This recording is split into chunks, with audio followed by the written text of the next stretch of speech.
Yeah, Star boy pon the place. Lord anga aneka passion nge nutli plasi. Asi akatozo mara nge nyochi pasi. Empire Music Entertainment. Anga aneka flavor nge nutli plasi. Asi akatozo mara nge nyochi pasi. Pese pandai ndika wanana naye ndika dakufimana naye ndaita kunge ndijarwana naye. Anga aneka flavor nge nutli plasi. Asi akatozo mara nge nyochi pasi.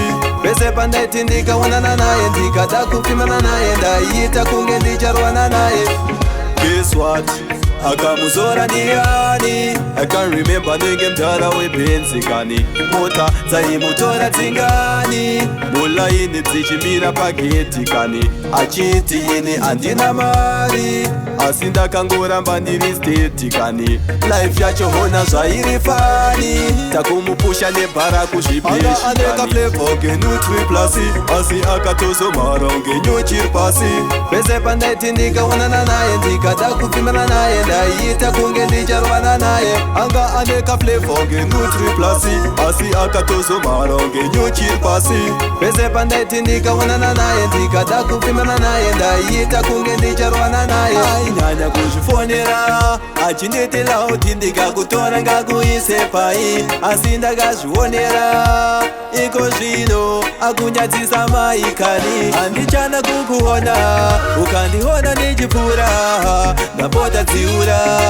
kakapfuura kandaikuda azvichaita Anga aneka flavor genutri plasi Asi akatozo maronge nyochir pasi Pese pandaiti ndikaonana naye ndikada kufimana naye ndaita kunge ndijarwana naye Anga aneka flavor genutri plasi Asi akatozo maronge nyochir pasi Pese pandaiti ndikaonana naye ndikada kufimana naye ndaita kunge ndijarwana naye Guess what?